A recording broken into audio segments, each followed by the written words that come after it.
Morning everyone. So The Guardian today, big news.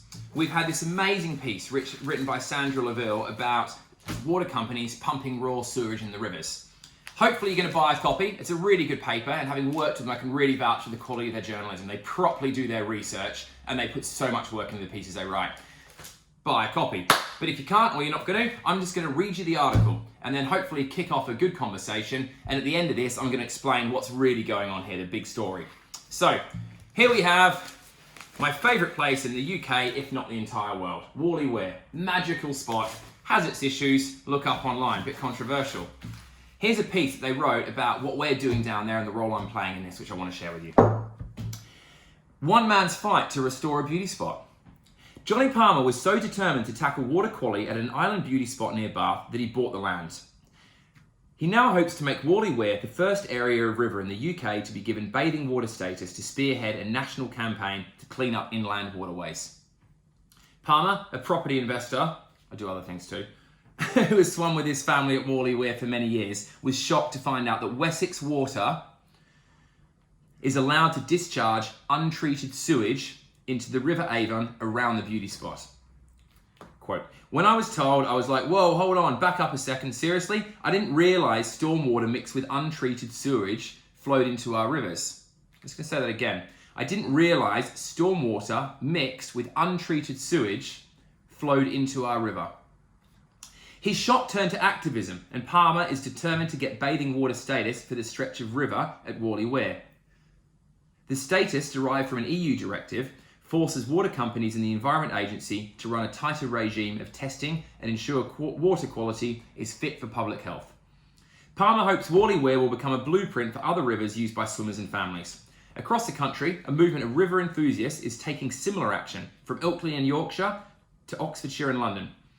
Palmer hopes to replicate the success of campaigns such as that run by Surfers Against Sewage, which helped to clean coastal waters under the EU Bathing Water Directive and led to increased investment.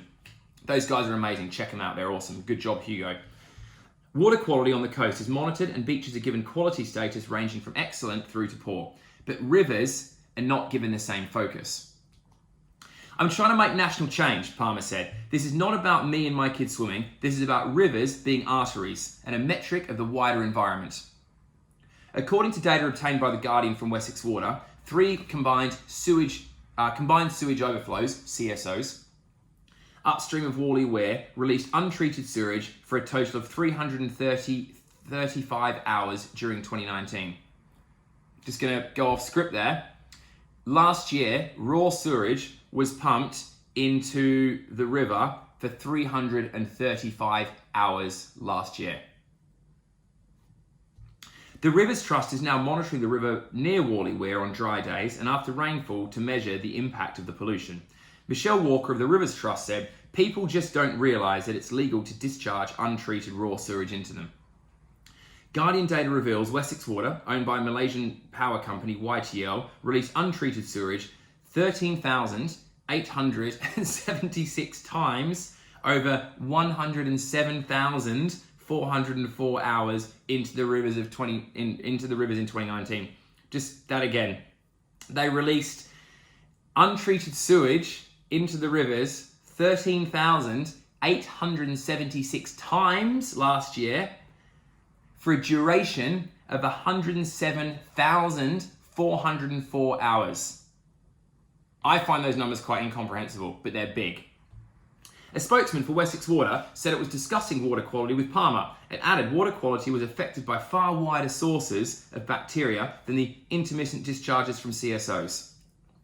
They said, "There are a number of bacteria sources in the river, ranging from agricultural runoff and wildlife, feces to effluent from septic tanks and water recycling centres, all of which would need to be addressed before a river met a bathing water standard," the spokesman said. Wessex Water said to eliminate all bacteria at water recycling centres and outfalls upstream of Whalley Weir could cost many millions of pounds due to the advanced treatment required.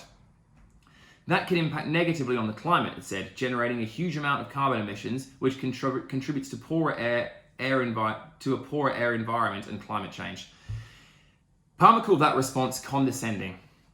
He said, Customers should be asking, why am I paying for water and sewage services when they are dumping shit in the rivers? I did say that too. That's the article. Great piece. Thanks, Sandra.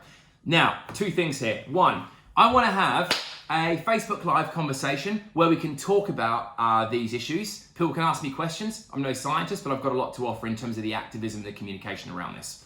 I'm going to do that soon, and I'll post a link in this video. Now, there's a bigger story. One of my life's goals is to clean up the waterways in Britain. So, I'm starting a campaign. It's called Sewage-Free Swimmers. And what I want to do is take the grassroots approach to this activism. There's already great people out there like the Rivers Trust doing national campaigning. Surfers Against Sewage are doing amazing work, and they're quite sort of, not mainstream, but they're quite agreeable in their conduct. This movement needs a more grassroots, local, parochial, disruptive, and I would say even quite aggressive approach to that shift in perspective. So, Sewage-Free Swimmers, groups like the people I'm friends with down at Whalley Weir and others all over the country are going to start a campaign to local press and local communities to communicate this kind of information and to start campaigning to make our rivers clean. What's going to happen is we're going to ramp up the pressure on the water companies and other polluters as well. We're going to force change to make our rivers cleaner. And we're going to make it so that the water companies really need to listen, because if they don't, PR cost is going to be so high. Let's just be clear here for a second. People are paying water companies to deal with their sewerage. Meanwhile, water companies are literally pumping shit into the rivers. People can question the analogy, but I would say it's a bit like paying your waste collection supplier to take away your rubbish and then fly tipping it. Shoot me down for saying that, but I think it's a pretty good analogy. So, Sewage-Free Swimmers, get involved. If you're a local swimming group, please reach out to me. We're going to create a pack of resources and campaigning materials that all local groups can use, and they can do the press releases, the communication, the workshops, the education, the campaigning, so that little spots like Whalley, and there's loads of them all over the country, can campaign to sort their rivers out. Love to know your thoughts, love to get your involvement, and if you've got skills or resources like graphic design, documentary filmmaking, copywriting, whatever, get in contact. Or if you're a school, university, community group and you want someone to come and do a workshop or come and talk to your group, please get in contact. I really want to facilitate this massive shift in our perspective, and hopefully we can make Britain's waterways safe to swim in.